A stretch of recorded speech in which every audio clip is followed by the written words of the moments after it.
I wanted to share about the burdens of being psychic or empathic or intuitive or whatever you want to call it, highly sensitive. They're all interrelated in my opinion. And I also wanted to share how to deal with these things. So one of the things that I have found is that my body reacts strongly. I used to be an atheist until I was around 29 or so, and I had my spiritual awakening. So I didn't believe in the psychic stuff, I didn't believe in any spiritual stuff, but I read Conversations with God, started using tarot, started experiencing synchronicity, and it just blew my mind, and I realized that logic, as I knew it, could not explain everything. And as I've studied more kind of quantum physics perspectives and so forth, I can still see how science and spirituality work together, but it was a really intense transition. And I wondered if I had a brain tumor for a long time because my, this area, third eye, I think it was experiencing an opening, but I would have aches and just a lot of discomfort, and so I tried to make sense of that. And I trusted that it was, the third eye opening, but I really wondered for a while, is this something medically wrong with me? But I'm pretty sure if it was any kind of a serious brain tumor, since that was like, 13 years ago or so, 14 years ago, then I would have probably died by now. So, and also it dissipated as I just became more comfortable with perceiving things more clearly. And I think that's what it's really about. It's about perceiving things more clearly. But it can have a lot of bodily related symptoms that go along with it that can be uncomfortable. And I find in particular now, if there is something that I feel guided to do, but I don't want to do it because it's dull, for example, or repetitive, requires some work that I don't want to do or whatever, however I'm resisting it, or if it is about communication with somebody and I don't want to communicate what I'm guided to communicate, for example, then I'll just feel uncomfortable, I'll lose sleep. It's like everything, discomfort, and that comes from resistance. We all feel that discomfort, but I think that when you're psychic, it's more pronounced and it's just more hard to ignore. And the reason for that, I believe, is that if you're going to be a healer in some respect, if you're going to be clear and raise the vibration of the world, or however you want to put it, then you have to deal with whatever needs to be dealt with in life. And so being guided is really a blessing, but it can feel like a curse if you're resisting, or you don't want to change, or you don't want to follow through in some respect. But a lot of times, the key to this one, in terms of clearing that up, it's just follow through, do what needs to be done, and then like magic, you feel better. You might think that you need to change your diet, or take some medication, or do all kinds of things to feel better, but a lot of times the discomfort goes away magically. It's not magic at all, it's just you're no longer resisting, you followed through, you're back in flow. So that's what helps things feel easier again.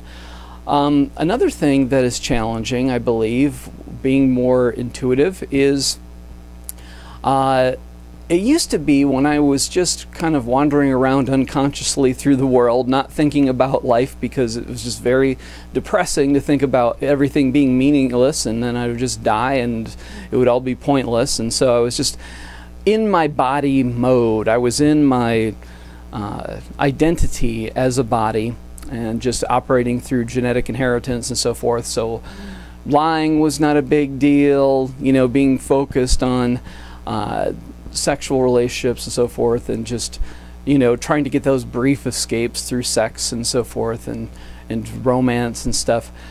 I could basically date anyone who was attractive and interested in me back then. And now there is a transition going on, and I think that a lot of people who are becoming more awake, more spiritual and so forth, they go through this, in which looks are not enough, attention is not enough, there needs to be something deeper.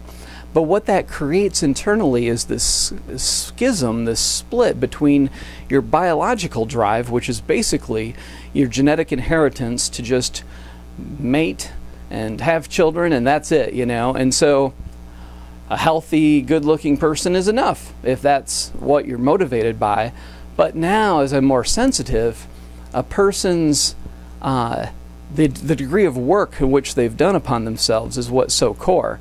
And so it's much harder to overlook things as I become attuned, which makes it harder to date and makes romance, you know, I don't know if it's more challenging, but it's certainly a more refined process of selectivity and so forth. And so yeah, the challenge and what feels burdensome about it is that there's a very, very, very, very, very limited dating pool once you become aware and you're seeing things through for what they are. Because if people haven't done work, or they have ego and they're just, you know, still stuck in their unresolved family dramas and wanting to act those out, and can't be honest and can't really be authentic in a relationship, you know that, and you know it so quickly. But on the bodily level, you still might be attracted, you still might have that desire. So there's that back and forth, you know, push-pull feeling within you of like, I can be attracted to this person even though I know they're not really compatible on certain levels. And the thing is, as you become more aware, you realize that what makes a good relationship, what makes good relationships, is not at all about what that person looks like or if they're paying attention to you and so forth. It's what do they have to offer? Are you on a similar path? Do you have similar kind of values and spiritual goals in life and so forth? That's clearly going to be more important. But until you reach that point of surrender, then there's going to be inner conflict.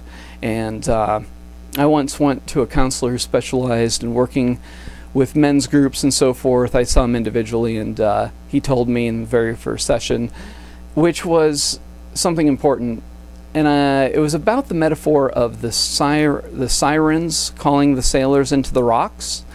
And in this myth, their sweet songs would guide the sailor away from the course he was on and to crash his ship into the rocks. And he just realized from hearing me talk for a little while, that was my problem, was that I let my attractions and so forth steer me off course. So I see that now as a challenge, and the way to alleviate this burden is to recognize it, become more conscious of it, feel the discomfort but not give in to it when it is there.